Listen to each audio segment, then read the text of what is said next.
Grabe ito. Nakakanginig ng laman.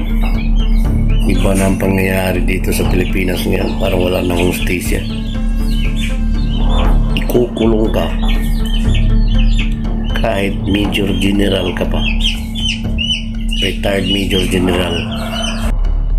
Romeo Pukis hinuli dahil binatikos niya ang administrasyon. Panoorin natin ang panayam ni Atty. Topacio.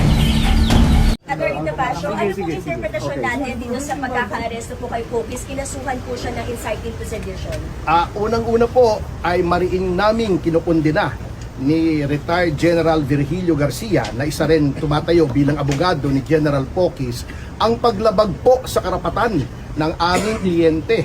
Kanina po sa airport, repeatedly we demanded that the police respect our rights as lawyers to confer with our client.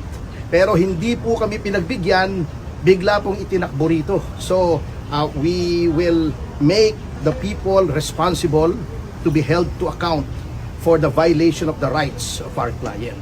Pangalawa, in response to your question, ma'am, ito po ay talagang very obvious na tinatakot po ng administrasyon na ito ang kanyang mga kritiko.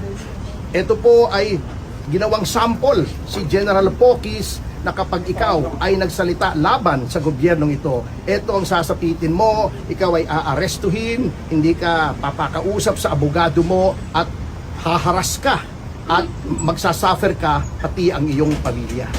Sir, attorney, kanina po nabanggit ni General Nartates, wala naman daw kung personalan. Tinupad lang po nila yung utos ng court. Ano pong masasabi po nila? Wala naman po nagsasabing personal.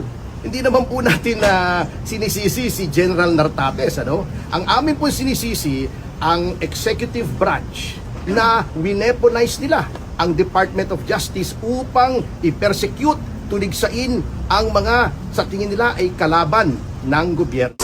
Botol, Abi, Blood.